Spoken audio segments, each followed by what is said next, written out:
অতীতে তৃণমূলের নেতা তৃণমূলের চিফ হুইপ তাপস রায়ের বাড়িতে ইডি হানা। দিনটা ছিল 12ই জানুয়ারি। সাত সকালে কড়া নাড়ছে দরজায়। দরজা খুলল বড়নগর বিধানসভার বিধায়ক তাপস রায়। দেখলো বাইরে দাঁড়িয়ে ইডি সিবিআই। তার বাড়িতে দিনভর তল্লাশি চলল। সঙ্গে সঙ্গে বিরোধী দলনেতা শুভেন্দু অধিকারী বললেন, চোরের ঘরে চোর তো থাকবেই, তিনি তো বড়নগর পৌরসভার দুর্নীতি সঙ্গে তাপস রায় জড়িত, সেটা তো আগেই আমি জানতাম। এদিকে মমতা ব্যানার্জি তার নাম বিধানসভাতে একবারও উচ্চারণ করেননি। তাপস রায়ের বাড়িতে ইডি হানা নিয়ে তাই তার গোসা। তাই তো তিনি বিজেপি পার্টি অফিসে গিয়ে ওয়াশিং মেশিনে ঝাঁপ দিয়ে শুদ্ধকরণ করে বিজেপিতে যোগদান করেন। বিরোধী দলনেতা শুভেন্দু অধিকারীর হাতে বিজেপির পতাকা তুলে দেন। সেদিনকার শুভেন্দুবাবুর বক্তব্য এবং আজকে শুভেন্দু অধিকারী তাপস রায়ের হাতে বিজেপির পতাকা তুলে দেওয়া, এই নিয়ে মানুষ কি চোখে দেখছেন এই ধান্দাবাজ লোকগুলোকে?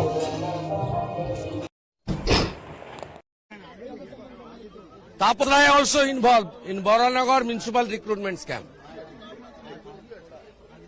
We Bengal people, we the youth, we want they should go to behind the bar.